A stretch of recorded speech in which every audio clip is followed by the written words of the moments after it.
Hey y'all, this is Erson, and welcome back. Welcome back to Dramatic Opening to Eternal. I'm gonna do something a little different because someone requested in the comments, I think it was Barry, if I'm mistaken.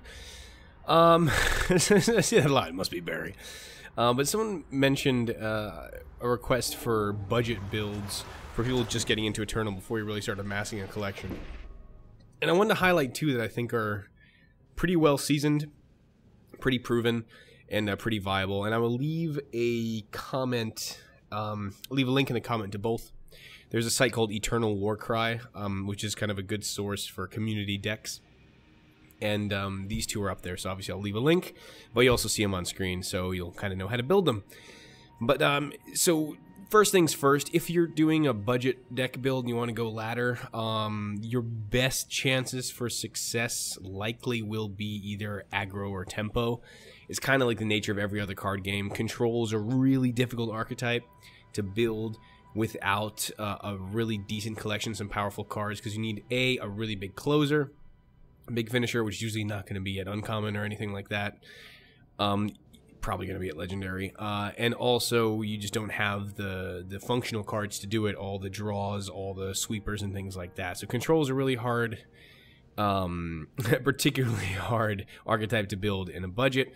Combo is kind of the same way. Sometimes combos come up which are jank as fuck and they're great and they can be hit without any really expensive cards, but sometimes there's really one card you want to break, and sometimes that's pretty much high in rarity. So I'm going to give you two builds today that are aggro-centric, which is kind of more or less my preferred archetype. I do dip into control sometimes, but I think if I had to guess, I'm more of an aggro player at heart.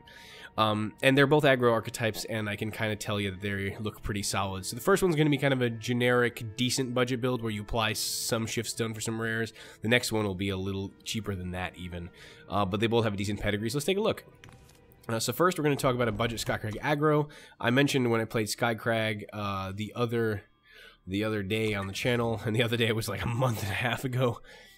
Here's a budget variety. Now there's a couple rares in here, so I might as well go through those first, or let's talk about the rares first. Again, they're not required, but they do help a lot, and these rares here are more or less stuff that you'll always want if you ever want to play these colors of aggro or aggro-y decks that involve fire and primal. So as I mentioned, Skycrag is kind of a preeminent color for budget. Try that again. For aggro, also budget because aggro. But okay, let's talk about the rares real quick. First rare I want to talk about is Champion of Fury, or the Furry Champion, or Champion of Furry, whatever you want to call it. This dude is a 4-of in the deck. It's bread and butter aggro.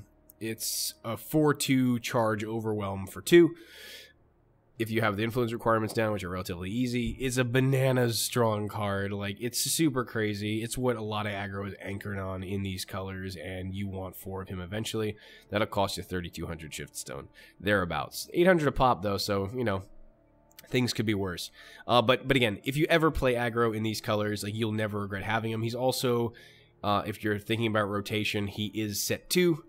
So, again, set 1 is probably going to rotate, not set 2, so he's a pretty safe investment. So again, but I don't even know when rotation happens, if it's going to happen, or how they're going to do it. So don't judge anything on that, but in case that's in the back of your mind, 'cause I know it was in the back of mine, he's a pretty safe bet that you'll probably use many decks down the line, many moons.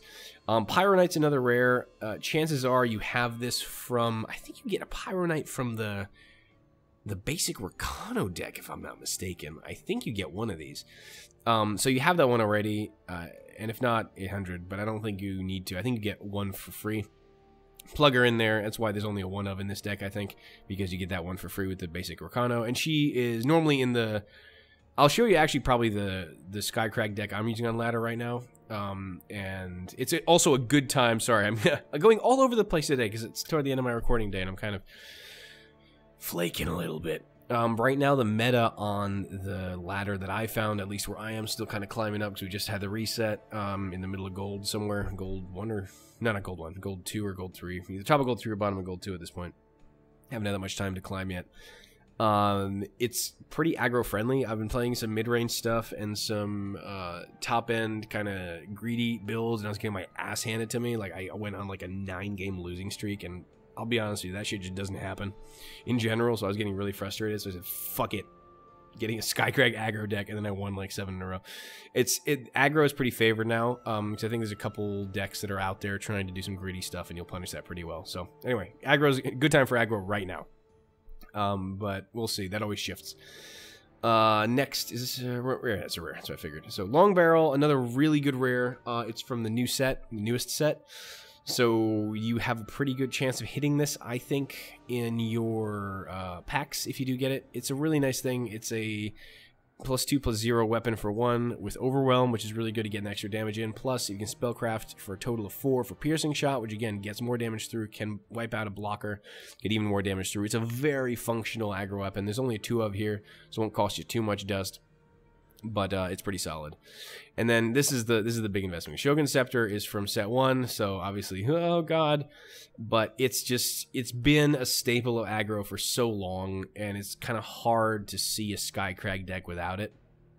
I think you get one of these in the basic Kano deck that you get when you start the game, so don't quote me on that. Please don't kill me, but I think you do. But again, this is solid. It's a 2/2/1 weapon for 3. Gives the unit Warcry, which is solid, or if it already has Warcry, you get Warcry 2, Warcry stack, BT dubs, and on summon you get a 2/1 Oni Ronin with Warcry summoned on your side of the board. So again, I mean, this does everything. If you have a unit with Quick Draw, it makes that Quick Draw more dangerous. It goes ahead and drops another Oni Ronin on your side, get another unit swinging in for damage, then Warcries and makes your next units bigger. It gives that unit Warcry that has this damn thing, and it's pretty cheap for the stats and the stuff it gives. So again, aggro staple. It's a 4 of, again, you're going to invest your Shift Stone in something, right? And again, there's no legendaries here, so 3,200 for all 4. Could be worse. All right, Torch, you get all 4. They're bread and butter. We're going to talk about that. Any other rares here? Yeah, okay, so there's one Crest of Fury in this, and again, this is an interesting addition. I don't know why they put a 1 of Crest. I think just to get the influence a little more evil, because, you know, Seed of Fury and the Skycrag Banner, these are relatively easy to acquire, and these are very important for your influence. Diplomatic Seal, same deal. Very good for fixing influence. The Crest, I don't think this is absolutely necessary. I'm not sure if now somehow in the adventures you get this for free. I'm not sure it's a 1 of. I don't know why they did it like this, but if you have a Crest of Fury, great. If not, no big deal. But it's a depleted power, but you have the Scout. And in aggro decks, I guess the Scry or Scout isn't as mission critical. So I could probably see just switching this out for... I mean, I probably just needed another double power is all, so I guess just pick your sigil of choice. Deck will be weaker for it, but it's not going to kill you. It's not going to kill too much of your tempo, ideally. So that's the only rares in here. That's it. The rest are commons and uncommons. So let's go down the list. Grenadin Drone, bread and butter common. You play it for 1, you get a 1/1 for 1, you get another 1/1 for 1 for free. So it's kind of like a 2/2 for 1, except in 2 different bodies, which helps in aggro because it gets you around things if you want to go wide. Oni Ronin, he's been there from the beginning. He's always been useful in aggro, and he still is. 2/1 for 1, nice aggressive statting, plus Warcry to make your next stuff bigger. He dies eventually, but he does his job. I've been there from set 1. He's good. Snowcrest Yeti, really good uncommon from set 2. 2/1 for 1, kind of statted like an Oni Ronin, but the advantage is it's an Aegis. This is an annoying threat to remove for the opponent. It always feels bad double torching something that has Aegis. And bonus points, you put a Shogun Scepter on this thing, it becomes a 4/2 Aegis, and then it gets really annoying. So Aegis threats are really good. He's an early Aegis threat, so use him. All positive. Dusk Raider. This will enable so many kills, it's scary. A 2/2 for 2 with Inspire. Units you draw get Berserk. And to put candy on the lotion pudding. I know that sounds really weird, but god damn it, I'm going with it. It gets Nightfall, so you draw 2 cards next turn. As long as she doesn't get removed, you have a pretty good chance of hitting something Berserk. Now, Berserk. It's an ability that a card gets. You can, the first time you attack, you have an option to attack twice, or at some point, right? It gives you an option to attack twice at some point. Let's put it that way. It doesn't have to be the first time. But once you attack twice, in one turn. Then you get an ability called Reckless, which means you have to attack every turn after that. Doesn't really hurt too much on an aggro deck, but, you know, you've been warned. But again, imagine dropping Duskraider on 2, Nightfall, drawing Champion of Fury with 2 and 2 down and influence. Opponent is playing slow, you have an empty board. It's 8 damage from the Champion of Fury. The turn he comes down because of charge. That's insane. That's a lot of damage. So Duskraider enables some pretty broken stuff with this, especially if you have like any number of things like Shugo Standards, Shugo Tactic. It just gets broken real fast. Hot Blood Barbarian, 2-1 for 2 with Berserk. Again, Berserk is always nice. You also can discard extra power to draw Temper, and this is really useful. It buffs your next upcoming stuff, and you can always do ping effects. There's a lot of useful cards out there with, you know, X/1 stats, so that ping gets rid of them. Also, that extra 1 damage can help and threaten the destruction of a very useful unit if the enemy decides to block, so they always have to start thinking about that temper. It's a really good tempo play, and again, Berserk is good for every other reason that Berserk is good. Quick damage in early. Rakano Outlaw, been here from set 1, uncommon, 2-2 for 2, quick draw Warcry. Quick draw is very valuable in aggro because it forces the opponent to choose to either basically give up a unit early or take damage. Warcry is always awesome, but putting like Shogun Scepter or Long Barrel on a Rakano Outlaw, it just gets ugly real fast if the opponent doesn't have a good blocker, because that's already 4 damage, quick draw. So good luck trying to block that with more than 1 unit. So you'll always trade positively, plus you have a quick draw. Thunderbird is an interesting choice. I don't know if I would have put this in here, but I guess it's not bad. It gives you a 2-2 for 3 with Flying and Aegis. Again, Aegis starts annoying. Flying is evasion, and 2-2 is not a bad body. Put a Shogun Scepter on there, and you pretty much can swing in for some good damage. Pyroelementals are really, really cool. Again, from the new set, from the Fall of Argenport. You've probably gotten a couple of these already if you've been playing your dailies. 4/3 charge for 6, which wouldn't be great, except it costs 4 less, so it means it costs 2 if you played a spell. I'm going to give you a hint. You're probably going to play a spell at some point. The Temper from Hot Blood Barbarian would be 1, Torch would be 2, any of the spellcrafts would be 3. You got some spells out here, and you can make this really worth your while, and just dropping a 4/3 charge on turn 2 is fucking backbreaking. Imagine if it has Berserk. Ah! So, again, really, really cool synergy card. You don't have that many spells in here for a reason, but you will be using them, and that's a really good reason to pop that blocker with that Torch, get that Pyroelemental, go down and swing for face, because that's what we do with aggro decks. God damn it. All right. Permafrost, very, very important. It's, again, been good since set 1. It still is. It's a curse, so it's not a spell, so it won't activate Pyroelemental. That's a big difference. Just don't make that mistake. God knows I've done so. 1 power, 1 blue influence, stun the cursed unit for as long as it is cursed. So basically, you put this on something that doesn't have endurance. Endurance breaks this, by the way, because endurance units can't be cursed. I mean, try that again. Endurance units can't be stunned. Derp. But Permafrost is another good way. They put down a giant, like, 6-7 unit and go, come at me, bro, and just Permafrost and go around it and go, good luck, and then you win. So Permafrost, really key for aggro, especially for any aggro running Primal. Anything low to the ground, Permafrost is money. If you see a Sandstorm Titan, you'll feel sad, but that's just kind of how it goes. And again, Torch, the be-all, end-all. It's the Lightning Bolt. It's one of the best cards in the game. It always has been. You get 4 for free. Frickin' play it. In any red deck, you will not be disappointed. Next question. All right, sigils are sigils. Again, Seed of Fury, basic, important stuff. You want as many multiple influences as possible to get Champion of Fury running where you need him to go. You need double influence for Shogun Scepter as well, and Long Barrel. So that's not a joke, right? You want these. So the Skycrag banner as well, pretty awesome. All useful, all good. Diplomatic Seal, again, good for fixing early to make sure you don't have any problems. And then the last thing I want to mention, well, 2 things, I guess. Granite Waystone, a 1 of. I'm not sure why it's a 1 of, but it is. If you have 4 influence, at some point you get a 1/1 Grenadin created in your hand. It's card advantage. Gives you another body. You can put a Shogun Scepter on it and call it a day. And Shugo Standard, a new unique card from the new set. It has a transmute ability, means it turns into something. When you have 5 power on board, and that means it turns into a Shugo Tactic, which is right there on the left, which gives a unit +4/+2 and Overwhelm. If you wanted a closer, baby, this is it. Early on, it acts as a power that's depleted for 1 red influence.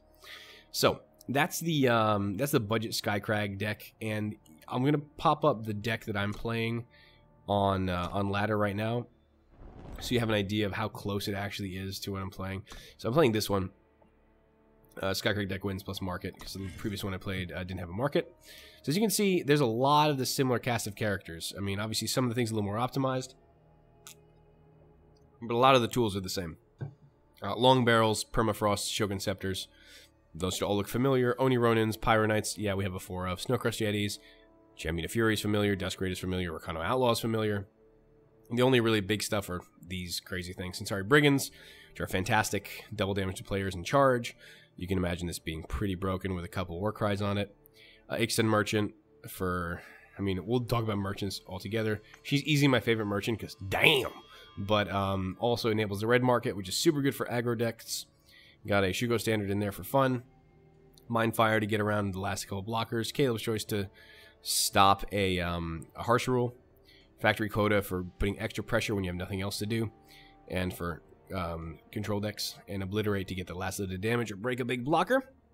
That's what she merchants out. And then the biggest upgrade to any Skycrag aggro deck would be Vadius Clanfather. It's the aggro legendary. It's a 3/2 for 3. A lot of influence. Aegis quick draw, so all the kind of hard to remove / threatening threats you want. He is that at 7. If you ever flood to 7, you're probably doing something wrong, but I can count a handful of games, honestly, where I did get to 7. I played Steelfang Chakram, and I rode Chakram to victory because it just gets really, really annoying. Because Chakram, not only do you play one on him, and he becomes a 7/2 Aegis quick draw, but when he dies, inevitably, at some point he will die. The Chakram goes right back in your hand, and you have 4 attack to put on anything else you want to kill your opponent with. So, Chakram is really cool. It is an individual card on its own, too. You can get it. But Vadius is the real big legendary. If you ever really want to invest seriously in playing Skycrag aggro, you need 4 of him. But again, for budget, you don't need to worry about that. But as you can see, like a lot of very similar cards, not that much different, minus just the merchant package, the Brigand, and the Vadius, really.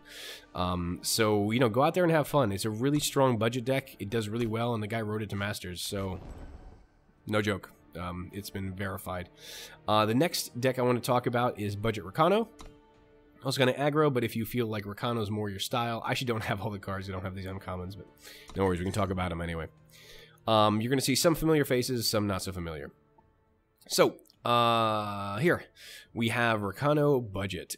This one is also, you know, about beating face. I mean, it is about beating face. Let's not lie about it. But there's a couple interesting, fun synergies you can play with, a little more than expected, and a little more evasion to work with. So, first and foremost, you're going to see this guy, Oni Ronin 4 of. Now, the neat thing about this deck I want to talk about real quick is this is nothing but commons and uncommons. There's not a single rare in the whole thing. And the dude who came up with this, named Crimson King, I think I was Grimfan, sorry, I should mention the name so I don't take credit for these decks. Crimson King rode this from, I think, Bronze 1 to Masters last season, unchanged throughout the entire laddering process. His goal was to prove you could do it with a deck with commons and uncommons, and he did it. So, it is possible. Play skill is the most important thing with this kind of sort of thing. I mean, obviously it'd be easier with a stronger deck, sure, but you can do it. So, only commons and uncommons, let's go. The name of the game here is Synergy. So, Oni Ronin, we talked about him already. Don't need to talk about him anymore. Crownwatch Paladin, pretty much an Oni Ronin for 1 more with Aegis. So, again, just as good, harder to remove, and gives you Warcry. Some of these cards are shinies, so, you know, for fun. Barbarian we talked about. Rakano Outlaw we talked about. No need to go in depth here. Here is the stuff that Rakano opens for you that Skycrag doesn't. So, first of all, Coastal Battle Mage. Really, really cool uncommon from the new set. 3/3 for 3, which is a decent stat line. Plus, he gets Aegis, which is awesome. Plus, when you play a spell, he gets +1/+1 this turn. Yeah. You synergize that with, I don't know, Torture, Invigorate, Finest Hour, and you've got yourself pretty badass beefy dude. We'll talk about the spells later. Silver, you also notice this is a little more spell heavy than the Skycrag aggro. There's obviously reasons for that, because you can, and it makes sense. Now, Silvering Familiar, this is an evasive threat. It's flying. It's Aegis, so it can't be removed easily, and it lifesteals. So this is what we call a primo weapons carrier. Okay? Put a weapon on this. Beat face. Heal yourself. Beat their face. Win. It's a fantastic, annoying card to see in sealed and also pretty good in budget decks on ladder. It's a really nice addition to this, and it's an invasion that Skycrag aggro kind of has. Yeah, they have the Thunderbird, but I would take this any day. Just way more annoying to deal with. And then last but not least, we have Whirling Duo, one of the coolest new cards from the Dusk Road set. I remember when I was playing Skycrag aggro in my early days, before I got a decent collection on the ladder, seeing this card made me smile. 3/3 for 3 charge lifesteal. Baby, baby, does he get better. Dropping this on 3 and another one on 4 if the opponent's dirtling around just feels so oppressive. Gain 9 life, the opponent's 9 health down, and you've still got 2 3/3s on board. Ugh! Really cool card at uncommon. I love these things. Alright, attachments. A lot of weapons, a lot of spells. It's kind of unit light, so you got to be a little smarter with your attacks here. It's interesting they went so unit light. Ornate Katana. I'm surprised this wasn't actually in the Skycrag deck, because this is actually a pretty solid card. It's +2/+0 for 2, but it draws you a card. It replaces itself as basically a cantrip weapon, which is really, really cool. And for aggro, you need gas, and this gives you gas. Again, it's a common, it's very, very useful, and it replaces itself, so you really can't ask for any more. Put this on a Silverwing Familiar and profit. Put this on a Coastal Battle Mage and profit. Put it on an Arcano Outlaw and profit. And then you get a card to keep your gas going. All good, baby. Copper Hull Cudgel. Really, really cool weapon. For some reason, I didn't get enough of these. What set is this from? Omens. Yeah, my Omens collection isn't very good. +2/+2 for 3, which is a little expensive, but when the wielder dies, play a 2/2 Minotaur. Yeah. Yeah. When your guy dies, you get another dude. Another body to keep the pressure up. Awesome. Way to keep the pressure going. That's what aggro decks like to do. Now, Sword of Ikaria. This is a relic weapon, so it goes on your avatar. Really good to clear blockers so your units can go in and keep swinging. It's as a Warcry baseline too, so that gives the next unit in your deck or weapon +1/+1. So better ways to clear the way forward, or in a pinch, if your opponent trades, you can put this down on you and swing to his face too if you want. So Sword of Ikaria, again, I played 4 of these when I was playing Arcano aggro on the ladder, so it's very familiar. This feels very, very nice. Morningstar, pretty damn solid. 3/3 for 4, Overwhelm. It gives anything you want trample. What can I say? Put it on Whirling Duo, 6/6 charge of lifesteal Overwhelm. Yeah, Whirling Duo on 3, Morningstar on 4. Your move. Brutal. Or Arcano Outlaw, same thing. So Morningstar, super powerful. It's a little high on the curve, which we only play 2 of, but it does the job, baby. So, Finest Hour, which you have 4 of, I think, from the beginning Arcano set. Torch, which you have 4 of from the Arcano set. 2 of the best spells in the game coming together in the same faction. Why would you not play both? +3/+3 is oppressive as hell. Can make lifesteal blowouts here and here. Can make the Coastal Battle Mage a 7/7 that turn. Or a 5/5 Quick Draw Warcry. Finest Hour has saved many of things. It's protects against removal pretty well too. Something tries to torch your Arcano Outlaw. Go ahead and Finest Hour it. Don't worry about it, baby. It reinvigorates a new tool from, I think, the Dusk Road. Yeah, it gives one of your units endurance and +1/+1 this turn for each battle skill. A, endurance is good because it gives you blockers. B, it's a very good surprise block move, and you put it on a Coastal Battle Mage that's exhausted. Suddenly you have a 5/5 endurance. No, he has a 6/6, I think, wouldn't it be? Because he gets endurance, he gets a spell at 4. No, that would be a 5/5. It would be a 5/5 endurance. No, and a 6/6 because of the endurance. Yeah, no shit. So you get a 6/6 Aegis blocker suddenly out of nowhere, and then you swing in for the win. So Reinvigorate, good surprise spell. No one plays around it, and because it's not very common to see on ladder, and you'll get some wins from that just for free. Last but not least, the Sigil Base is the Sigil Base. Granite and Waystone we talked about, gives you another body in Grenadin. Arcano Banner, Seed of Glory, same reason. You want your influence, though the influence requirements here I think are less severe than the previous deck. You just need basically 1 of everything, except for the Coastal Battle Mage, yeah. So, that's why we're doing it that way. And now, Crown Watch Standard is what I want to talk about. This is just like the Shugo Standard with the Shugo Tactic, but Crown Watch Tactic is arguably better.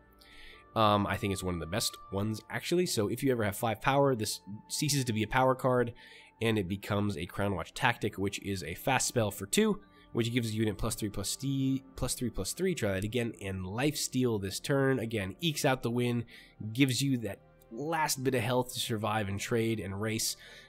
Super powerful, really, really annoying to fight through, and between 4 of these and 4 Finest Hours, you can do some serious work if you play smart.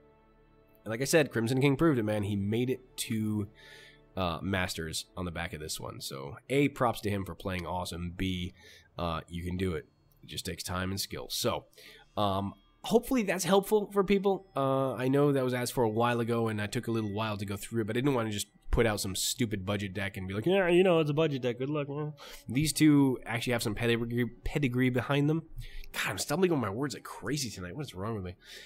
These two have some pedigree behind them, so I wanted to share them with you, and hopefully you can start off your Eternal journey pretty well and have some fun. So I hope that was useful. Again, if you enjoy the Eternal content, please go ahead and give me a thumb and give me a comment if you feel like it, because I do enjoy playing this game, and I will keep putting stuff up on the channel occasionally, but if people start watching it or really enjoying it, I'll do more of it, because, hey, that's what people like. So that's the 2 budget suggestions I have to really get in and having lots of good fun on the ladder, if that is where you are inclined. And for now, I have been Urs. Thanks for tuning in, and I'll see you all next time in Eternal. Who knows what'll come up next. Take care. Till then, bye.